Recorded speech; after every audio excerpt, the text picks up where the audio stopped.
현대인들이 앓고 있는 위장 질환 가운데 그 위장 기능을 떨어뜨리는 증상이 있다고 그래요. 그러니까요. 네. 불규칙한 식생활이 네. 요즘에 좀 많잖아요. 그리고 밤늦게 야식 드시는 분들도 맞습니다. 많아서 발생하는데 역류성 식도염에 대해서 알아보도록 하겠습니다. 네. 소화기내과 전문의 송화영 과장과 함께합니다. 네. 안녕하세요. 자, 어서 오십시오. 네, 안녕하십니까. 지금 방금 전에 말씀드렸다시피 이 불규칙한 식생활로 인해서 역류성 식도염 증상 분들이 이렇게 많아요. 네.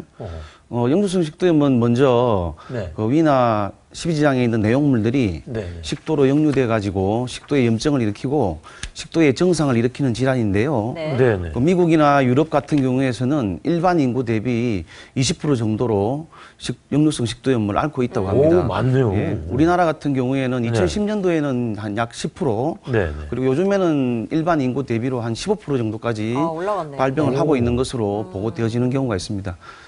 미국에서 심지어는 일주일에 한 번 정도 네. 역류성 식도염 증상을 일으키는 경우가 일주일에 한 번 있는 경우가 네. 한 20% 정도 된다 그러고요. 예. 그리고 1년에 한 번 정도 역류성 식도염 증상을 일으키는 경우가 전체 인구의 60% 정도가 된다고 합니다. 어이구, 60%요? 예. 이야. 오. 그 전형적인 증상이라 하면 네. 가슴 쓰림이라든가 식물 역류, 네. 그다음에 구역 등이 있는데요. 이런 증상이 있다고 해서 모두 역류성 식도염이라고 볼 수는 없겠지만 네. 그 정도로 잠재 위험군이 많다는 거고 그만큼 많은 인구가 이 질환에 노출돼 있다고 볼 수 있겠습니다. 아니 역류성 식도염 앓고 있는 사람한테 얘기를 들으니까 먹고 나면 이제 속에서부터 목까지 약간 쎄한 느낌? 이런 느낌이 든다고 하더라고요. 뭐 말씀하신 대로 뭐 구토 증상도 있을 수 있고 신물도 올라오고 할 수 있다고 하셨는데 증상이 구체적으로 어떤지 말씀 좀 해주세요. 네. 먼저 식도는 해부학적으로 보시면 목에서부터 명치까지 네. 가슴 가운데를 관통하는 그 둥근 튜브 모양의 예. 소화장기인데요. 아래쪽에는 그 위가 달려 있게 되겠죠. 네. 그래서 입에서부터 명치에 이르는 모든 증상이 다 생길 수가 있습니다. 입에서 먼저 이제 구취 입냄새가 많이 나죠. 입냄새가 나는 원인 크게 세 가지가 있는데 네. 잇몸 질환이라든가 편도에 음식이 껴서 생기는 편도석, 네. 그리고 많은 게 역류성 식도염입니다. 그리고 이제 미세하게 위산이 올라오기 때문에 충치라든가 치아 부식이 될 수 있고요. 네. 아이고. 그리고 이제 이비인후과 질환 중에 기나 목, 부비동 쪽에도 염증을 일으키고 통증을 일으킬 수가 있겠습니다. 네. 그리고 목에서는 이제 걸린 느낌, 네. 그다음에 가래가 낀 느낌, 아. 목이 자주 쉬는 느낌 이런 게 있을 수 있죠. 그리고 미세하게 위산이 이제 인후들을 자극함으로 해서 만성 기침을 일으킬 수가 있습니다. 호흡기에서는 그 만성 기침의 커다란 원인 중에 역류성 식도염을 꼽고 있는데요. 담배를 피우는 사람들인 경우에는 물론 담배가 제일 큰 원인이 될 수 있고, 그렇지 않은 경우에는 후비루라 그래가지고 콧물을 뒤로 삼키는 분들이 있거든요.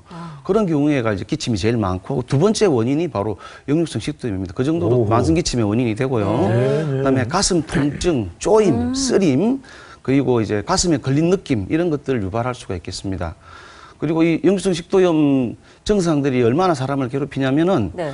심지어 이제 우울증이나 정신 분열에도 영향을 주는 것으로 되어 있습니다. 심각하네요. 특히 네. 그렇죠. 그리고 이제 입냄새가 나거나 목에 걸린 느낌이 있거나 가슴 통증이 있거나 이제 만성 기침 있는 경우에는 사람을 아주 괴롭힙니다. 예. 그리고 이제 가슴 통증이나 만성 기침 때문에 심장이나 폐 질환으로 오인을 해서 심장이나 폐 검사라든가 약물을 사용하는 네. 경우도 많죠. 예. 그리고 역류성 식도염이 있는 환자들의 한 25%, 많게는 한 80%에서 야간에 수면 장애를 일으키는 경우가 아이고, 수면 장애까지. 있습니다. 예. 야, 이 역류성 식도염이라는 게 그냥 단순한 위장, 뭐 불편한 것 정도인 줄 알았더니 그게 아니고 엄청난 몸에 아주 나쁜 애네요, 정말로 건강상 영향을 문제를. 미치네요. 네. 그런데 아까 저 가슴 통증도 얘기하셨잖아요. 네. 그럼 가슴 통증이 있어도 이걸 의심해야 돼요, 일단? 네, 가슴 통증의 원인은 여러 가지가 있는데요. 네네. 그 중에 크게 세 가지를 들어보면 제일 많은 것이 이제 역류성 식도염과 같은 위식도 질환이 가장 큰 원인이 됩니다. 두 번째가 이제 심장 질환 관련된 흉통인데요. 네. 심장하고 관련된 가슴 통증인 경우에는 예. 운동을 하는 것 같은 힘을 쓰는 활동을 하거나 네. 혹은 이제 오늘 같이 기온이 많이 떨어지거나 혹은 기온이 많이 올라가는 네. 그런 때 유발되는 통증을 갖다가 이제 심장 통증으로 이렇게 생각해 볼 수 있겠고요. 네. 세 번째가 이제 근골격계통에 생기는 통증입니다. 일종의 담인데 이런 경우는 이제 자세 변동을 하거나 요럴 때 이제 주로 유발이 되겠죠. 그리고 국소적인 부분에서 압통이라든가 불편감을 계속 호소할 때는 근골격계통의 통증으로 보시면 되겠는데 이 세 개가 가장 많습니다. 그 외에도 이제 뭐 폐렴이라든가 기관지염, 그다음에 이제 늑막염, 그다음에 대동맥 박리, 네. 그리고 이제 소화장기 중에 이제 담낭이나 쓸개가 안 좋아도 가슴 통증이 유발되는 경우도 있고, 그다음에 우울증 같은 게 합병이 있을 때도 이제 가슴 통증이 유발될 수 있죠. 그래서 여러 가지 가슴 통증이 있는데요. 네. 특히 이제 이 가슴 통증이 있을 때는 감별이 중요합니다. 예를 들면은 식도염이 있는 환자를 그 협심증으로 오인해가지고 약을 쓰는 경우도 있고요. 이런 경우에는 약을 써도 잘 안 낫죠. 그런 약들이 더군다나 또 식도염을 또 계속 자극하기 때문에. 그리고 또 심장 질환이 있는 분들을 또 영성 식도염으로 잘못 오인해가지고 약을 쓰는 경우에는 사고가 나는 경우도 있습니다. 요 근래에도 보면은 기사에 이제 우리가 잘 알고 계시는 이제 하지원 씨 부친께서 이제 작고를 하셨는데요. 예.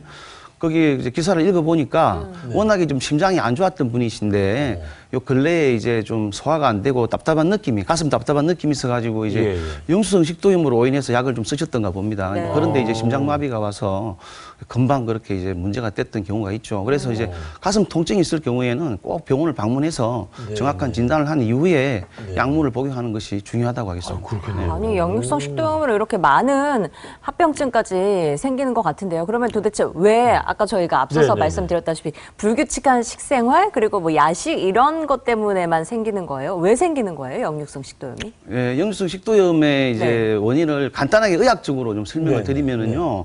일단은 그 식도 아래쪽에 이제 조임 근육이 있습니다. 조임 근육이 약해지거나 뭐 어떤 이유든지 자주 이제 개방이 돼 가지고 위에 내용물이 이제 식도로 올라오는 경우에 이제 발생하게 되는데요.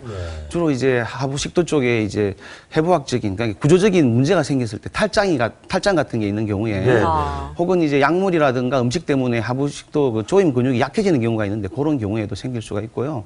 그러면 어린애 같은 경우에는 식도 하부 쪽 근육이 이제 발달이 덜 됐기 때문에 식도 하부라는 게 그 위하고 붙어 있는 그 부분을 얘기하는 그렇죠. 거예요. 예, 명치 쪽이죠. 아, 그러니까. 예, 예를 들면 우리 어린애기들 이제 젖 먹이고 나면은 꼭 이제 똑똑 두드려 가지고 트림시키고 눕히잖아요. 그죠?